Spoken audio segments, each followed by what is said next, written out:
به نام خداوند بخشنده مهربان.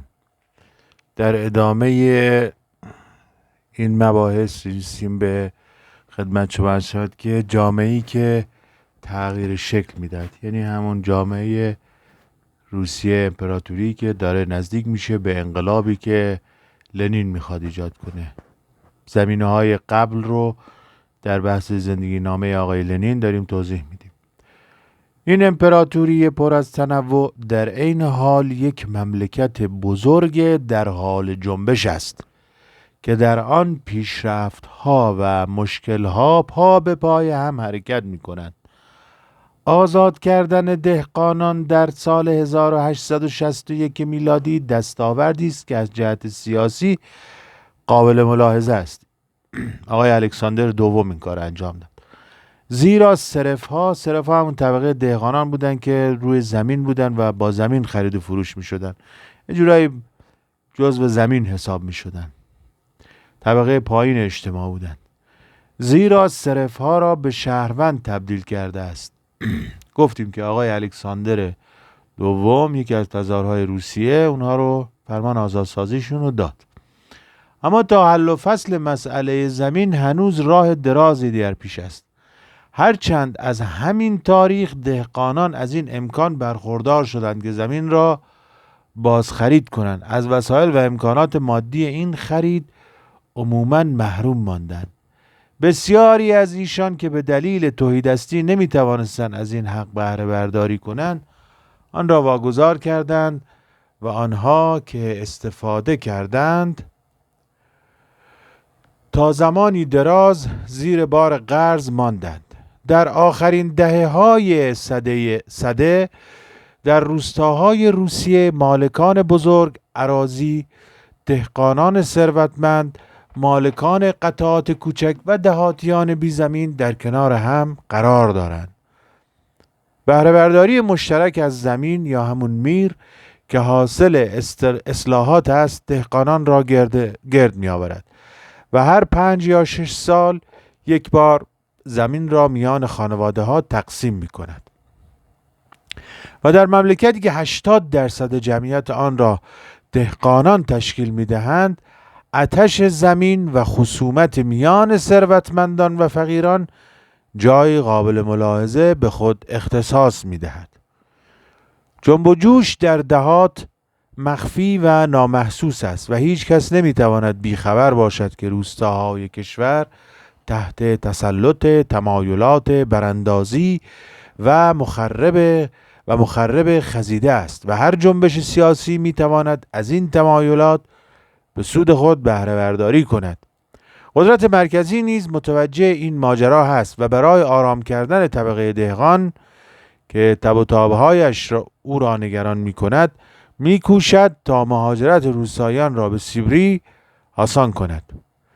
یک راه حل نوع آمریکایی که بیشتر خود مقامات را مجذوب می کند تا افراد ذی‌نفع، یعنی روستاییان را. در سال 1900 به زحمت تعداد دهقانانی که دل به ماجراجویی دادند و برای تشکیل مهاجرنشین‌ها به سرزمین‌های موصوف رفتند 1,000,000 تن می رسید. در فاصله 2 دهه گزینش یک توسعه اقتصادی بالاخص صنعتی که الکساندر سوم بعد از مرگ پدر در پیش میگیرد به محصول می نشیند و میوه های خود را به بار می آورد. شهرنشینی در روسیه روندی شتابان می گیرد و دهاتیان ناامید روستاهای فقیر را برای عزیمت به شهر وسوسه می کند. اگر در طول زمانی بسیار دراز شهرهای روس جز بازارهای بزرگ که در آن ساکنان فقط مجذوب مبادلات و داد و ستدهای متداول در آن بودند نیستند، اما در پایان سده 19 پدیده صنعتی شدن توسعه شهری را شتابان می کند و جمعیت ثابتی را در شهرها اسکان می دهد. مسکو و سن پترزبورگ که در آغاز سده 20 بین 1 تا 1,200,000 سکنه دارد مراکزی بزرگند که در آنها انواع صنایع مستقر شدند. نکته جالب این است که توسعه صنعتی به بخش مهاجرنشین و مستعمره روس نیز سرایت می‌کند کرده و اقوام غیر روس در آن سهمی بزرگ ادا می کنند که این امر خود در گسترش و توسعه یابی جنبش‌های عظیم اجتماعی بی تأثیر نیست. دست آخر آنکه پیشرفت راهن که برای سرزمینی به آن وسعت مسئله حیاتی است در تغییر نوع زندگی امپراتوری نقش اساسی دارد و شهرنشینی و مبادلات انسانی را باز هم آسانتر می کند.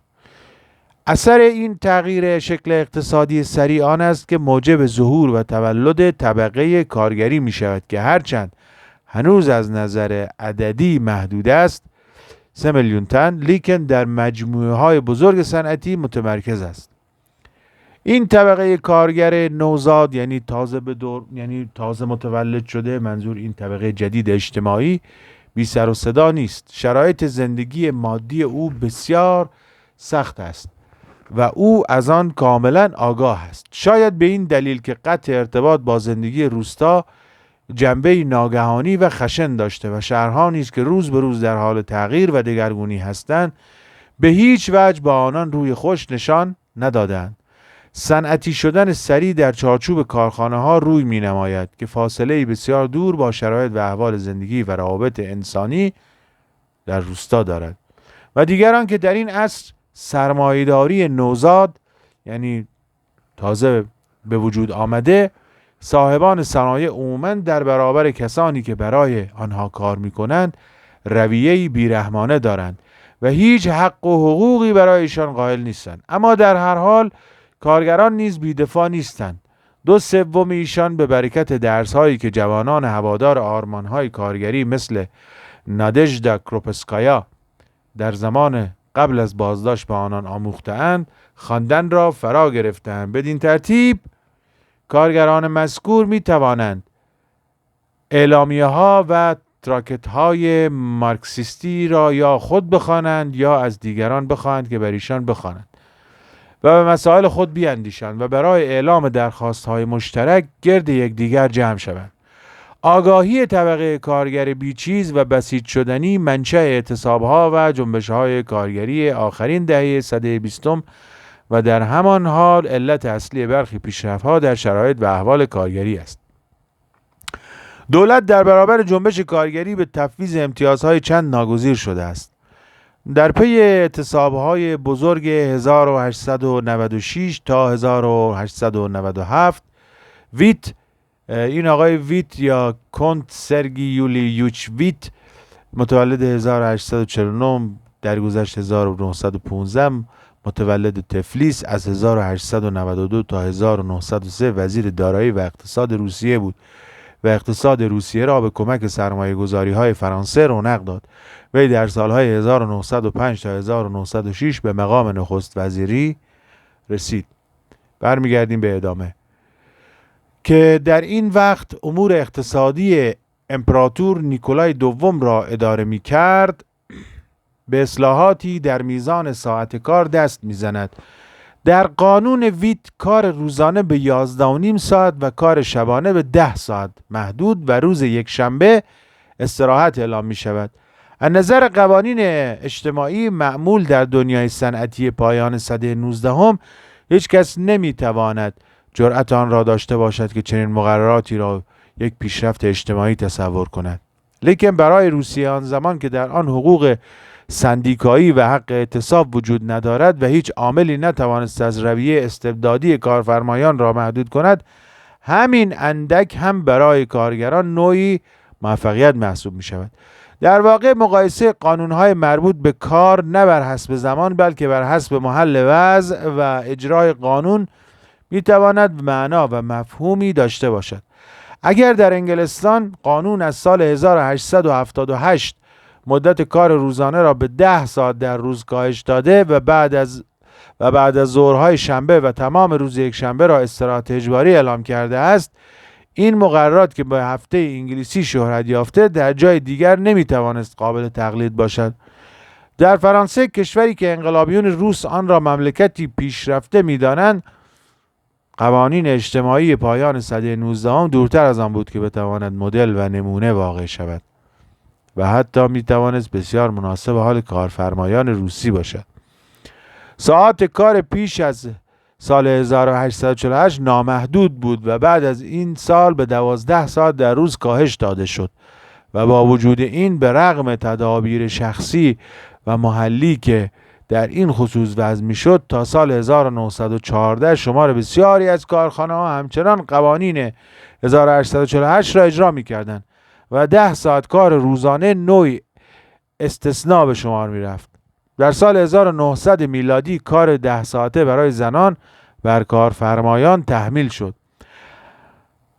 از پایان سده 19 فقط جوانان نابالغ و کودکان کمتر زیر فشار کارهای طاقت فرسا قرار می گرفتند و در مورد استراحت هفتگی نیز اگر مقررات مربوط به آن فرانسه به دلایل مذهبی محترم شمرده شد، اما بعد از این سال ملغا شد و در سال 1906 بار دیگر به اجرا درآمد. حالان که در آلمان از 1891 به بعد همین قوانین جنبه اجباری یافت.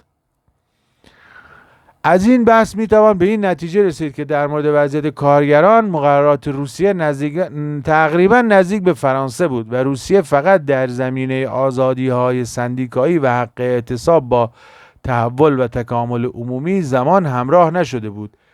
یعنی سندیکا نداشتن که برن در مقابل کارفرما حرف بزنن. در همه جای دیگر، چه در انگلستان که از این نظر پیشاهنگ شمرده می شود و نیز در آلمان، بلژیک، فرانسه و ایتالیا، آزادی‌های سندیکایی و حق اعتصاب بخشی از شرایط عمومی زندگی کارگری بود و سهمی از موفقیت‌های سالهای 1870 تا 1890 به شمار می‌رفت.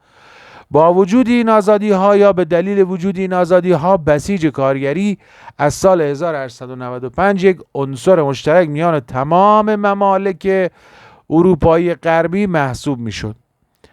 اگر جنبش‌های تند و گسترده با فاصله‌های زمانی در این کشور یا آن کشور اتفاق می‌افتادند، اما تحول این جنبش‌ها با هم مشابه است و در همه جا قدرت مرکزی باید پاسخگوی خواسته‌های مردم باشد. در این احوال چگونه روسیه می‌تواند از این جنب و جوش گسترده خود را برکنار نگه دارد، در حالی که کارگران روس به یمن یک حرکت انقلابی پویا از مبارزات همتایان خود در جاهای دیگر و تأخیر و عقب افتادگی خودشان در زمینه حقوق و آزادی‌های کارگری آگاهی دارند؟ همین واقعیت می‌تواند نشان دهد که چرا کارگران روس قصد دارند این امتیازات را از طریق زور به دست آورند. یک قدرت ایستا. جامعه روس این زمان سخت ملتهب است. البته اکثریت آن هنوز دهقان است، لیکن عناصر پویای این جامعه، آنها که برقراری یک اقتصاد مدرن را ضرورت روز می‌شمارند و در شهرها سکونت دارند، عبارتند از کارگران، دانشجویان و در مقیاسی گسترده تر روشنفکران. به این بحث باز خواهیم گشت. آنچه از این تابلوی اجتماعی غایب است، بورژوازی است، جامعه سرمایه‌داری، که اگر وجود می داشت هم در پیشرفت جامعه سهم خود را ادا می کرد و هم بر نوعی تثبیت در آن دست می یافت.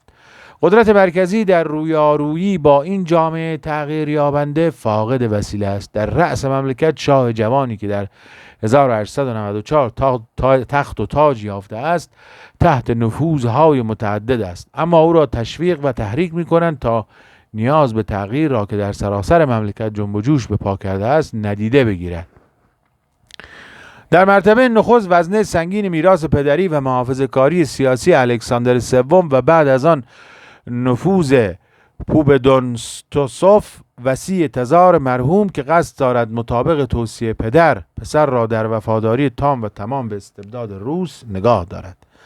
در پی آن الکساندر امپراتریس جوان زنی است که شیفته‌وار با مملکت تازه‌اش پیوند دارد و در وقت وصلت با تزار ایمان ارتدوکس را پذیرفته، لیکن از مذهبی که به آن گرویده است درک و دریافتی بیشتر نگران کننده دارد و از تعلیمات مذهب تازه به این نتیجه را به دست آورده که یک رسالت قدسی بر عهده او محول شده است، یعنی زن امپراتور.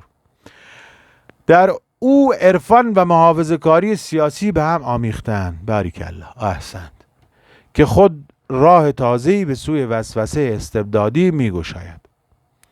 امپراتور که طبیعتی نامصمم و متزلزل دارد و درک و دریافتش از احوال جامعه که ژرفای آن به کلی برای او ناشناخته است اندک است و به این فشارها حساس. علاوه بر آن نگرش و دید او از مردم روس بیشتر یک دید سده 18 است تا یک نگرش آخر سده 19.